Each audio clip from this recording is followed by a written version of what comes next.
You know that itty bitty shitty committee that's in your head that's always ruminating and crazy thinking all the time, and you're angry and you get so upset by what's going on inside of your head and you can't stop it.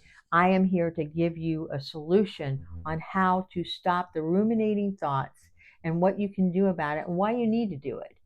The real reason why you need to do it is because of this channel of where we find those unconscious, unloving parts of you, those, for example, those ruminating thoughts, change them into more conscious and loving thoughts so that we can have a more conscious and loving world.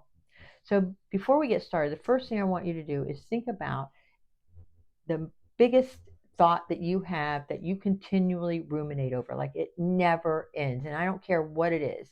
It could be something like whatever you're seeing on the news, which I would tell you to stop watching the news.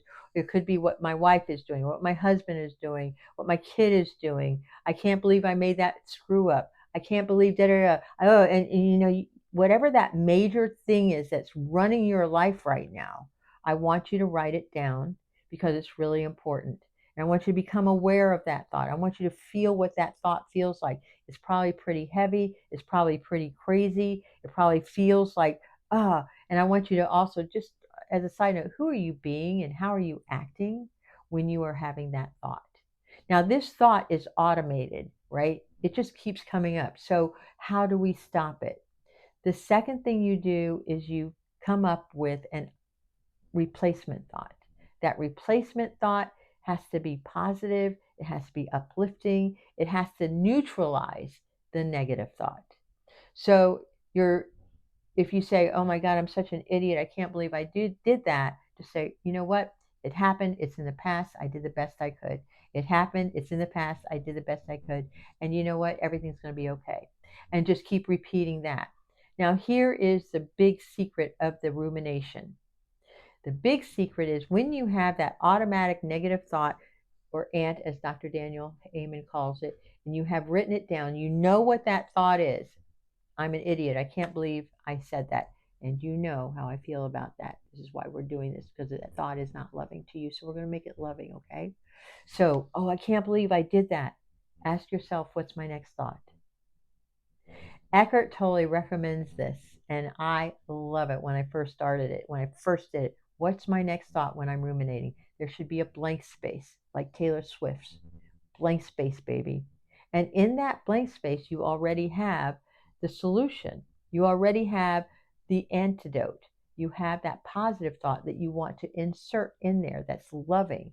So when you say, "Oh my God, I can't believe that's what I did," now you can say, "What's my next thought?" Ah, my next thought is because you already have it written down, I'm a beautiful person. I didn't mean to hurt anybody. It's okay if I make mistakes. You know, it's all going to work out fine. And in a year, is anybody going to remember this? I mean, whatever that thought is that's replaceable for that negative thought, that's where you want to be. Today, I am reading from The Courage to Change because, as I say, it takes great courage to change the way you've been. And if you like my content, please like, subscribe, and share it with somebody because, you know, somebody could probably benefit from it. Because when I saw that idea, I'm like, oh God, and watch your life get just a little bit more peaceful because you're not going, all the time. And your family and friends will love it too, I promise. So many of us have developed a heightened awareness of our thoughts as we go through our spiritual practices. And after a while, we are able to notice a change when our thinking becomes distorted. So when you're ruminating, you are having distorted thoughts.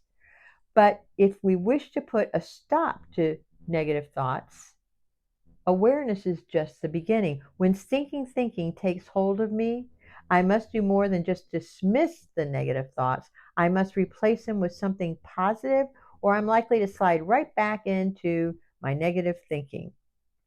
So if my attitude is not good, adjusting it by listening to this kind of information will get me back on track. Today, I'm going to pay close attention to what I tell myself. If necessary, I'll stop in mid thought. Ask yourself, what's my next thought? Start over and replace the negative illusions with positive truths. And what we teach ourselves with our thoughts and our attitudes is up to us. I hope you like my video today. I love it. Again, if you would subscribe, and I love you.